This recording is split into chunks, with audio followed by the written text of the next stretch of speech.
Hi, I'm Suzanne from SuzanneHarrison.co. Welcome to my YouTube channel. Today, for my last YouTube video of 2025, I'm going to be helping you through the final phases of the Saturn and Neptune transit through Pisces with my top 5 tips on how to harness the energy and navigate your way through the final part of this very karmic placement. Now, Saturn and Neptune are both now direct in the final degrees of Pisces, and this is an opportunity to do a final cleanup in the area of your life or in the house where Saturn and Neptune are currently transiting in your chart. Now, these two planetary archetypes don't necessarily get on very well. Neptune likes to dissolve and to release and surrender and let go. Saturn likes to build structures and be controlling. So there's been a lot of push me, pull you between these two, especially since Saturn moved into Pisces in March 2023. So we're going to be talking a little bit about dates. We're going to be talking a little bit about moving back through your chronology and your timeline. And we're then going to talk about what potentially could be happening for you now and how you can release that in readiness for both Neptune and Saturn to move into Aries.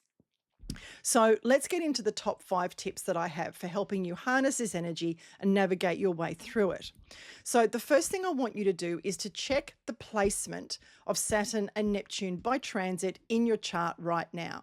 So that would mean you need to find the 25 to 29 degrees of Pisces, that little 4-degree band there. Now, depending on what house system you use, that could span a couple of houses, or if you use whole sign houses, it's obviously going to be all in one house. If you use equal houses, it could span. I use Placidus for the sake of it. Of the explanation in my chart, it actually sits in my 3rd house. So the first thing I want you to do is to locate where Saturn and Neptune are currently sitting in your own chart.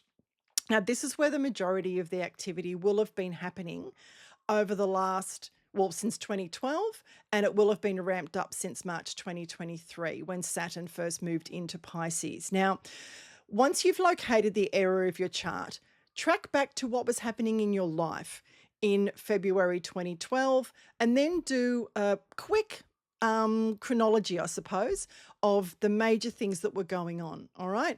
Especially if there were things that were happening in your life that were where you were being asked to release something, let something go, surrender something, move something on in some way. Okay. So, because all of those things are very symbolic of Neptune transiting through Pisces, and particularly as it relates to that area of your chart where Neptune has been going through Pisces. Now, once you've done that, I want you to track back to March 2023, which is when Saturn first moved into Pisces. Now, the importance of this cannot be overstated because Neptune and Saturn do not get on well. Mythologically, Saturn was Neptune's father. Saturn swallowed Neptune as soon as he was born because Saturn's father Uranus had told him that one of his children was going to usurp him. So Neptune was swallowed along with one of his brothers and 3 of his sisters. And it wasn't until Zeus tricked Saturn that he actually regurgitated them all, and by then they were all fully grown. Now, Neptune didn't take that very well. He wasn't really up with the whole control thing going on with Saturn, and ultimately they all overthrew Saturn, and that's when Neptune, Pluto, and Jupiter, Zeus, divvied up the world and decided who was going to have what, and that's when Neptune got the sea. So he is the god of the sea. So when Saturn moved into Pisces with Neptune, it's kind of like the dad that you haven't spoken to and really don't want to have anything to do with, just turning up on your doorstep and going, "Can I come and stay at your place for like the better part of 3 years?" Neptune's none too happy when Saturn turns up at his home. So go back to March 2023 and see if things started to intensify or if there was more of a squeeze put on you with regard to the affairs of the house or the section of your life where Saturn and Neptune were both sitting. Because Neptune in Pisces, that's the kind of transit that you can generally float through. And especially if you're not particularly a control-oriented person, it could be a very spiritual, very relaxing and rejuvenating and reviving sort of energy. But if you are strongly Saturnian, or if you do have, for instance, a very solid Pluto in your chart, those sorts of things might not be quite so easy to just release and let go. So when Saturn moved into Pisces and into that part of your chart, he would have been asking you to start to do a solid accounting of what Neptune was trying to get you to release during his transit from February 2012 to date. Okay, so that's the first thing you need to do. Check the house that Pisces is in, check where Neptune and Saturn have been transiting. Go back to February 2012 and do a quick chronology of what's happened since then, and then pick it up, put a dividing line in, or big red line in for March 2023, because that's when Saturn moved in. And just take note if any of the energies or the activities of that house were intensifying, becoming more difficult, if there was more control measures or more structured things that you were probably reacting against, if any of those things were coming up for you. So that's the first thing that I want you to do. Now I want you to review, this is the second tip. Now I want you to review what was going on in your life around April, May 2025. So that's earlier this year. Now, by that stage, Neptune had already moved into Aries briefly, but Saturn was now within a wide orb of a conjunction with Neptune. So as Saturn moved closer to Neptune, he was probably putting more and more pressure on him. So if there were things that you were clinging to that were needing to be released, then at this point, the pressure would have really been applied. Okay, so April, May, think back to April, May, if anything was happening around then, and again, relate it back to the themes of the house where Pisces is in your chart, and just work out if whatever was happening then has resolved. If you have released it, you have surrendered it, you have let go, fantastic. But if there are elements of what was going on then that are now coming back to haunt you now, this is the key with the last part of Saturn and Neptune in Pisces. Now, I'll get to what we do about that in a second. The second part of the second tip is look to June, July, August, when both Saturn and Neptune were in Aries. Now, Aries is obviously a completely different energy to Pisces. Aries is about bold moves and pioneering and independent actions and freedom and, breaks for freedom and all of those kinds of things. So if you did make a bold move around June, July, or August, fantastic, especially if it was in relation to the area of life where you have Pisces, or where you have Aries, obviously. That is great. But again, if there is some remnant of that still hanging around that has popped up again for you now, then this is what you need to harness to navigate, to move on with, okay, if that makes sense. So the third tip is hang on, let me repeat the second tip. So the second tip is review what was happening in your life around April, May. And then if you did make a bold move June, July, or August, just double check that that is finalized. And like, for instance, if you left a job and you started a new job, just make sure that you aren't still getting contacted by the old people. Make sure you've handed back your keys. Make sure that you've picked up all your stuff. Make sure that there is nothing left hanging over from that previous role, and make sure that you don't take the energies from the previous role into the new role. And that applies to everything: jobs, relationships, any kind of career moves, anything to do with the family, if you're moving house, friendships, it doesn't matter what sort of thing it is.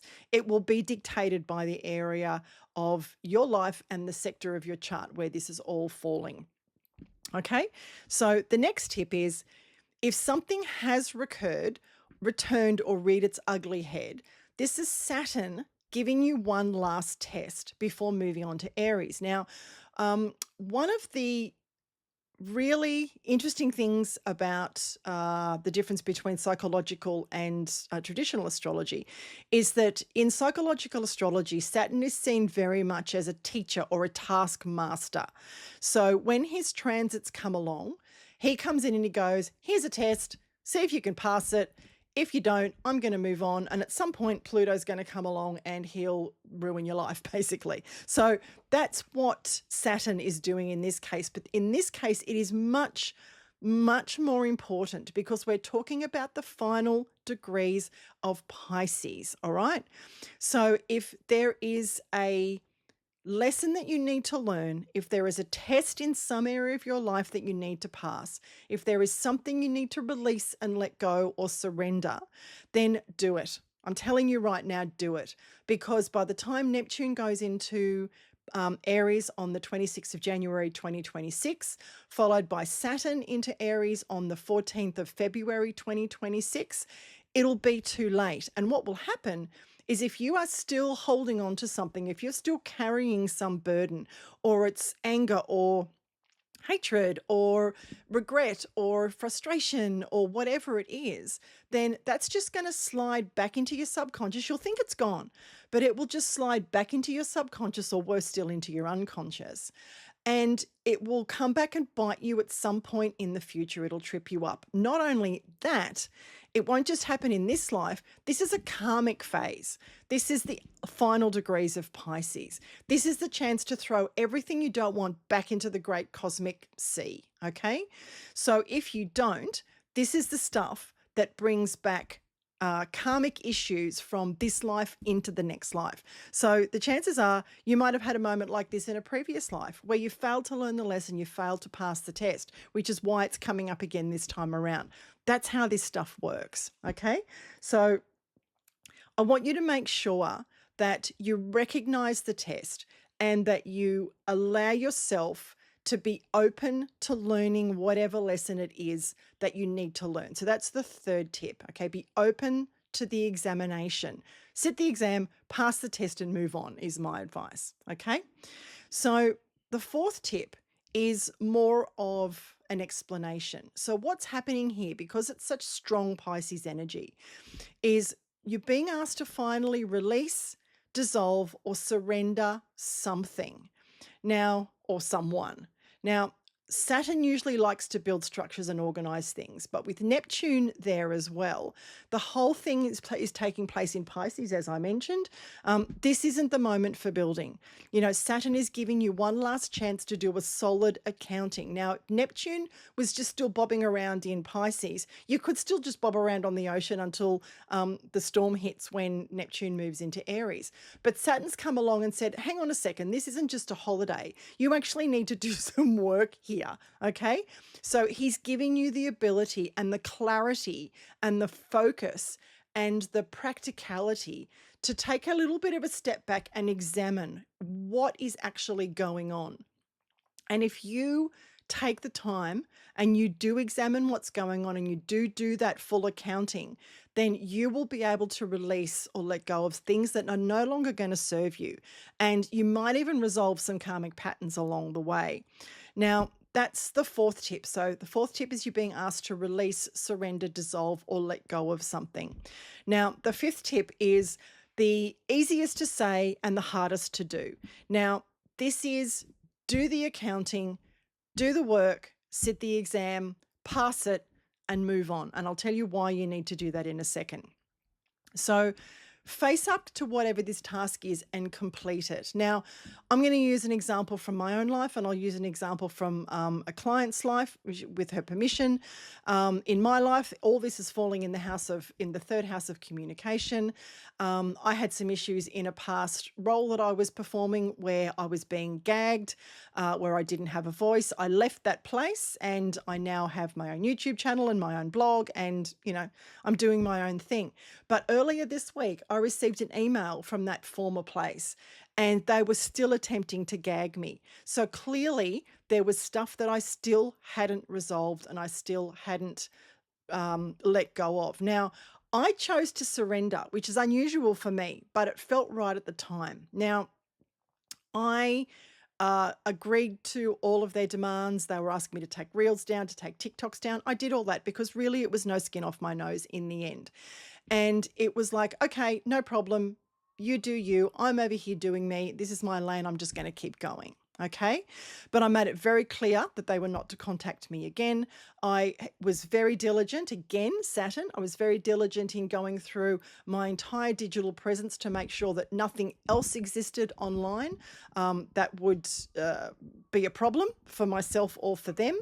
And I'm happy that I've done that and that I've moved on. Okay. Now, at the time, I just did it and didn't think about it. And then about an hour later, I actually got really annoyed about it. But because I know the psychology and the astrology of what's going on, surrender is a really good option. And even though in the back of my mind, I'm like, well, if you come at me again and everything's in Aries, you watch out because there's going to be a battle.